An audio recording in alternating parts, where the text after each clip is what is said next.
മഴ ശക്തമായതോടെ കാലടി പാലത്തിൽ വീണ്ടും കുഴികൾ രൂപപ്പെട്ടു. ഇരുഭാഗത്തും അപ്രോച്ച് റോഡുകളിൽ നിന്ന് പാലത്തിലേക്ക് കയറുന്ന ഭാഗത്താണ് കുഴികൾ. നീണ്ട ഗതാഗതക്കുരുക്ക് രൂപപ്പെട്ടതോടെ താൽക്കാലികമായി കുഴികൾ അടച്ചെങ്കിലും മഴ ശക്തമായാൽ വീണ്ടും കുഴികൾ രൂപപ്പെടുമെന്നാണ് നാട്ടുകാരുടെ ആശങ്ക.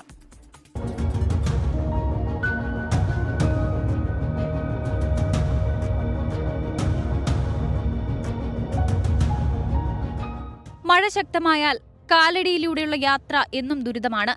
കേന്ദ്രമന്ത്രി സുരേഷ് ഗോപി അടക്കം കാലടിപ്പാലത്തിലേക്ക് ഗതാഗതക്കുരുക്കിലും കുഴിയിലും കുടുങ്ങിയിട്ടുണ്ട്. കേന്ദ്രമന്ത്രിയുടെ ഇടപെടലിലൂടെ അന്ന് കുഴികൾ താൽക്കാലികമായി അടച്ചിരുന്നു.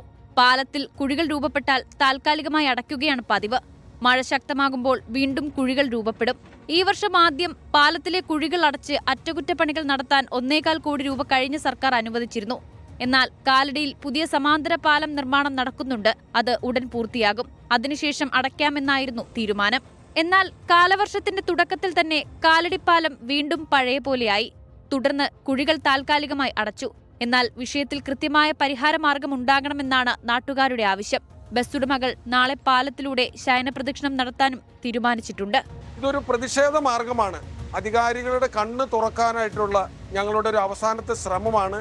ഈ കോരിച്ചൊരിയുന്ന മഴയായിരുന്നാലും ചെളിയായിരുന്നാലും ഞങ്ങളുടെ പ്രതിഷേധം ഞങ്ങൾ ഈ കാര്യത്തിൽ അറിയിക്കും. കാരണം കുറേ ദിവസങ്ങളായിട്ട് മാസങ്ങളായിട്ട് ഞങ്ങൾ അനുഭവിക്കുന്ന ഒരു നരകയാതനയാണ് ഇവിടുത്തെ ജീവനക്കാരും അതുപോലെ യാത്രക്കാരും. ഈ കാലടിയും പട്ടണവും പരിസരവും എല്ലാം ഗതാഗതക്കുരുക്കിൽ അമർന്നു കിടന്നിട്ട് പോലും ഇവിടെ ആരും തിരിഞ്ഞു നോക്കാനില്ലാത്ത ഒരു സാഹചര്യം നിലവിലുണ്ട്.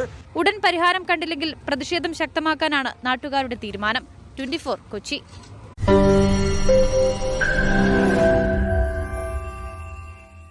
ലോകത്തെവിടെയായാലും ഏത് സമയത്തും 24 വാർത്തകളും ഓഗ്മെന്റഡ് റിയാലിറ്റി പാക്കേജുകളും എക്സ്പ്ലെയിനറുകളും വിശദമായി കാണാൻ ഞങ്ങളുടെ യൂട്യൂബ് ചാനൽ നിങ്ങൾക്ക് സബ്സ്ക്രൈബ് ചെയ്യാം.